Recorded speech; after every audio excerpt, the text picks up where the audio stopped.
welcome to Funded Youth. My name is Ryan. And I'm Jeff. And this is Jeff. And Jeff is our resident 3D printer expert.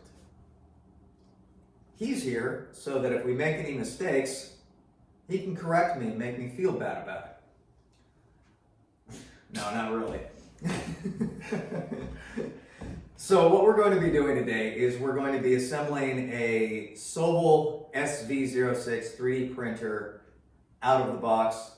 And while I attempt to do this, Jeff is going to explain the different parts of the 3D printer and clearly explain why we need to understand the different parts, what they do, and in the future, when I break it, not if, but when I break it, I'll be able to go online and ask questions because Jeff may not be here with me to solve it.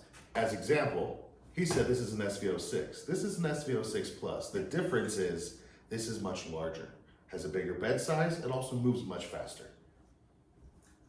Yes, example. There we go. Perfect example. Thank you.